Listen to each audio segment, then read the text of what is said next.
இங்கே பிரண்டை தொக்கு ரெடி பண்ணிட்டு இருக்கோம். இங்கே ஒரு 7 கிலோ, உள்ள ஒரு 7 கிலோ ரெடி ஆகிட்டு இருக்குது.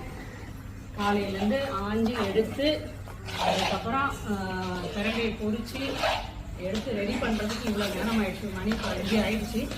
இவ்வளோ நேரம் ஆயிடுச்சு இன்னைக்கு. அது கிளைமேட்டும் நல்லா சில்லுன்னு இருந்ததுனால கொஞ்சம் ஈஸியாக இருக்குது எனக்கு வேலையை பார்க்குறதுக்கு.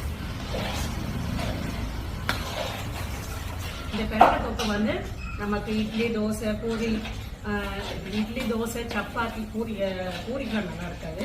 இட்லி, தோசை, சப்பாத்தி, அப்புறம் வந்து சாதத்துக்கு சூடான சாதத்துக்கு சாப்பிட்றதுக்கு சூப்பராக இருக்கும். கண்டிப்பாக ட்ரை பண்ணுங்க. என்ன ரேணுகா, நல்லா இருக்கும்ல? உங்கள் அம்மா அப்படியே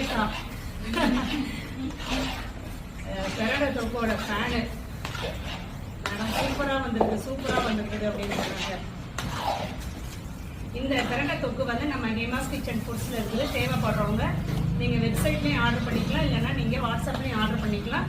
இதில் வந்து நம்ம எந்த ப்ரிசர்வேட்டிவ்ஸும் எதுவுமே ஆட் பண்ணுறது கிடையாது. அதனால் நீங்கள் என்ன பண்ணுறீங்க, வாங்கி ஃப்ரிட்ஜில் தான் வச்சுக்கோங்க. ட்ரை ஸ்பூன் தான் யூஸ் பண்ணணும், அதான் நல்லது. எண்ணெய் பிரிஞ்சு வந்துட்டு இருக்குதுல்லடா இப்போ. இங்கே ஒரு வடச்சட்டியில் பிரண்டை தொக்கு ஒன்றா அரைச்சி தனித்தனியாக பிரிச்சுட்டோம்.